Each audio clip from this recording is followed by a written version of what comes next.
안녕하세요. 판례 읽어주는 남자 명현호 변호사입니다. 오늘은 부산지방법원 동부지원 2023 고단 1952 스토킹 처벌법 위반 사건을 읽어드릴 수 있도록 하겠습니다. 스토킹 처벌법 위반뿐만이 아니라 모욕까지 합쳐져서 병합되어서 판결이 나온 것인데요. 모욕은 어떤 내용인지 대부분 아시니까 스토킹 처벌법 위반 위주로 이 판결문을 읽어드릴 수 있도록 하겠습니다.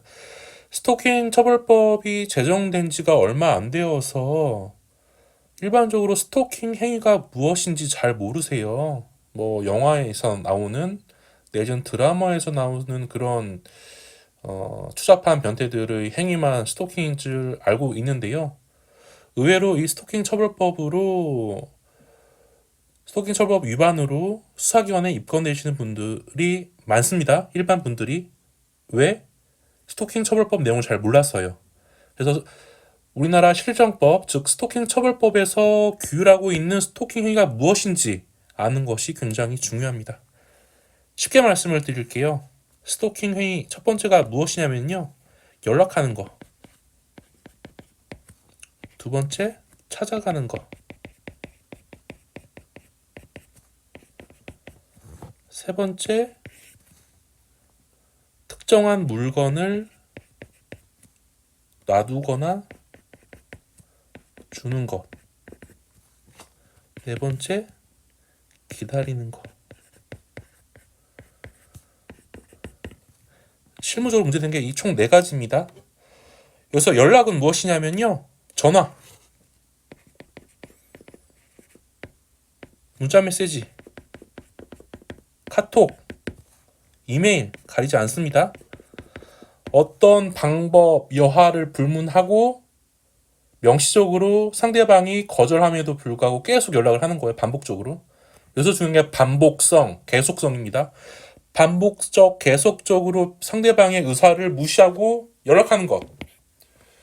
그리고 직장이나 집을 반복적으로 찾아가는 것. 그리고 상대방이 계속 거부함에도 불구하고 특정한 선물, 물건, 음식을 배달시키거나 놔두는 것. 그리고 상대방이 하지 말라고 하는데 계속적으로 상대방의 집 주변, 직장 주변에서 기다리는 것.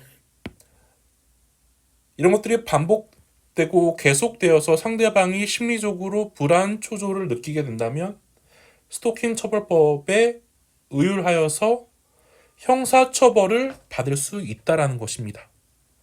크게 어렵지 않죠? 연락하고 찾아가고 따라다니거나 뭔가를 반복적, 계속적으로 주는 것이 스토킹 처벌법에서 규율하고 있는 스토킹 행위이다. 이 사건 판결문도 이 4가지 범죄 중에 한 개가 문제가 된 거예요. 무엇일까요? 네, 계속적으로 연락을 한 것입니다. 한번 판결문을 읽어보도록 하죠.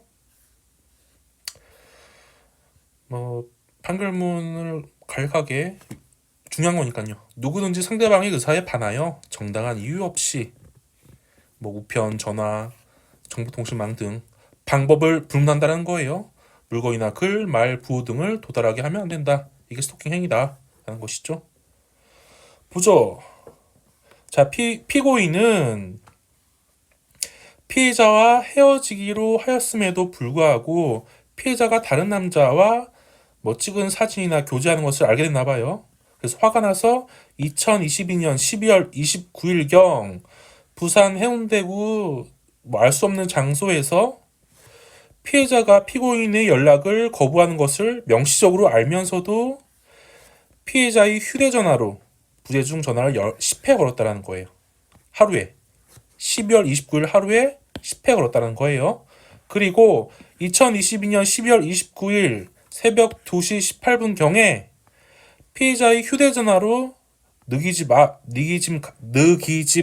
이게 경상도 사투리인데 너네 집 간다는 뜻이겠죠? 바보 같은 년이라는 내용의 문자 메시지를 보낸 것을 비롯하여 2022년 12월 29일부터 2023년 1월 1일 20시 20분경까지 약 이틀 동안이죠. 2일 동안 별지 범죄 일람표 기재와 같이 총 131회에 걸쳐서 문자 메시지를 전송했다는 거예요. 이틀 동안 문자 메시지 131회 전송. 총 82회에 걸쳐서 전화 거는 행위. 어때요? 이틀 동안 82회 전화를 걸거나 이틀 동안 131회에 걸쳐 문자 메시지를 상대방 의사에 반하여 발송하게 되면 상대방이 공포심 내지는 초조함을 느낄까요? 안 느낄까요? 느낀다라는 거예요. 그죠? 이 사건은 사건 초기부터 자백을 해야 되는 사건이라고 말씀을 드렸고요. 더군다나 이 모욕죄까지 사건이 합쳐져가지고 범죄 혐의 부인한 것은 의미가 없다라는 취지로 말씀을 드렸어요. 다만 합의는 안 됐습니다. 피해자와는 합의는 안 됐고 실무적으로 통용 가능한 야용 자료를 제출한 상태입니다. 그 결과 법원에서는 집행유예를 선고하였습니다. 그 집행유예라는 게 감옥에 들어가지 않는다는 이유로 약한 처벌인 건 절대로 아닙니다.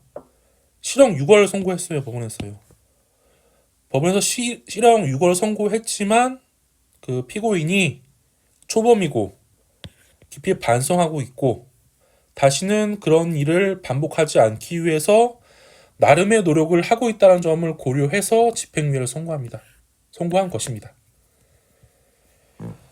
스토킹 처벌법이 제정된 지 얼마 안 됐다는 이유로 이 스토킹 처벌법을 굉장히 단순하고 쉽게 생각하시는 분이 많으세요.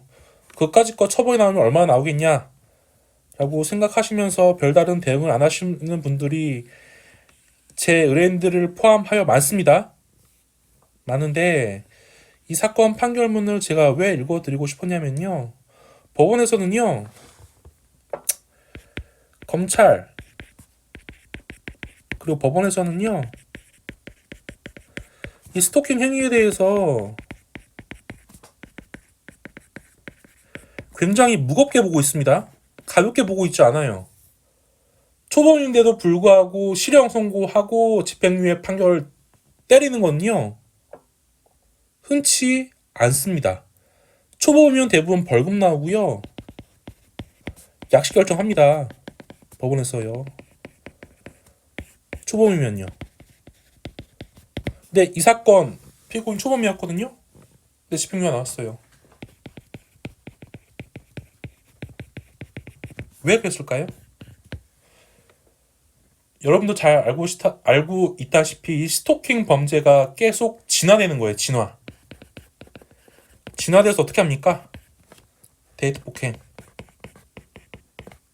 연인 간의 상해, 성폭행, 그리고 뭐가 있죠? 네, 살인. 위험 가능성이 아주 높은 범죄로 보고 있다는 것 때문에 검찰 그리고 법원에서의 처벌 수위가 높다라는 겁니다. 이러한 사정을 잘 알고 이 사건 준비를 해야 되는 것이고요. 스토킹 처벌법 위반 동종 전과가 없다는 이유로 나 구속 안 될 거야 라고 생각하시면 절대로 안 되는 거예요. 법원에서는 강하게 처벌하려고 이 사건을 바라보고 있다는 점 기억을 하시고 사건에 적합한 사실적 법적 항변을 반드시 하셔야 된다라는 점을 강조드리고 싶습니다. 마치도록 하겠습니다. 감사합니다.